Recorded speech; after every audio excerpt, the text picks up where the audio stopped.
오늘 아침 신문 시작합니다. 윤석열 대통령의 탄핵 국면 속에 비인기 과목이었던 서울대학교의 헌법 강의가 큰 인기를 끌고 있다는 기사 먼저 보겠습니다. 네, 세계일보입니다.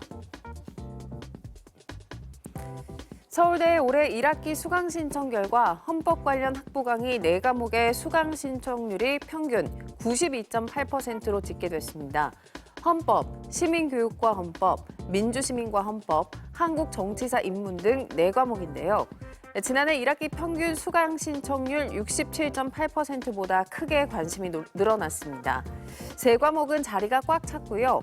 민주시민과 헌법 과목은 60명 정원에 42명이 수강 신청을 했습니다. 헌법 강의의 인기는 윤 대통령의 탄핵 정국이 이어지면서 법에 대한 관심이 높아졌기 때문으로 풀이되는데요.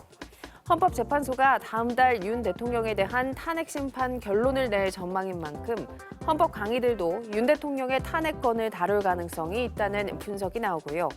헌법을 배우려는 학생이 늘어나면서 한국 권력 구조에 대한 이해와 시민의식이 깊어질 것이라는 분석도 나옵니다.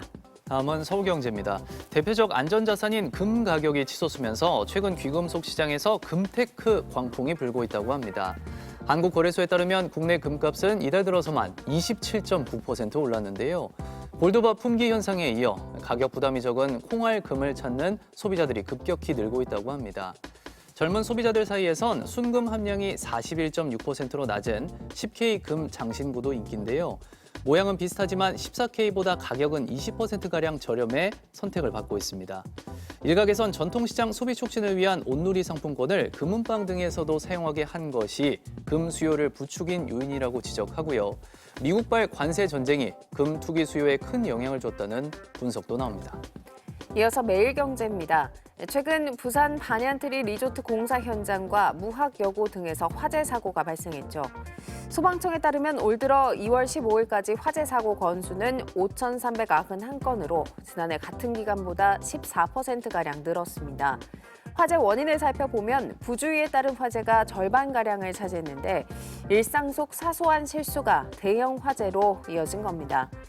담배꽁초와 음식물 조리, 폭죽놀이 등을 포함한 개인 부주의가 2,640건으로 전체 화재의 49%를 차지했고요. 누전과 접촉 불량 등 전기적 요인, 과열과 과부하 등 기계적 요인 등이 뒤를 이었습니다. 같은 기간 화재로 인한 부상자는 304명으로 지난해 같은 기간보다 10% 정도 감소했지만 사망자는 74%가량 증가했다고 신문은 전했습니다.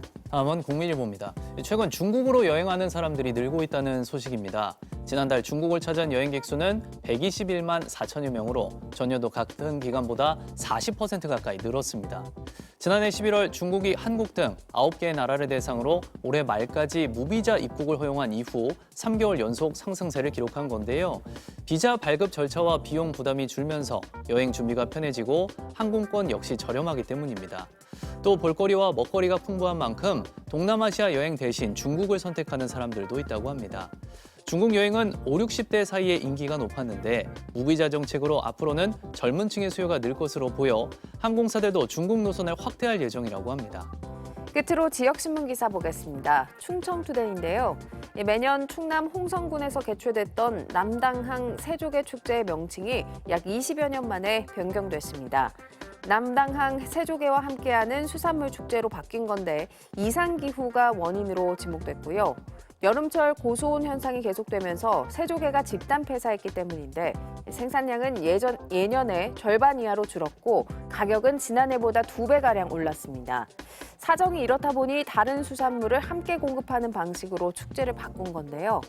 실제로 남당항 인근 식당에서 손질한 세조개 1kg을 먹으려면 지난해는 8만 원이 들었지만 올해는 14만 원으로 가격이 껑충 뛰었고요.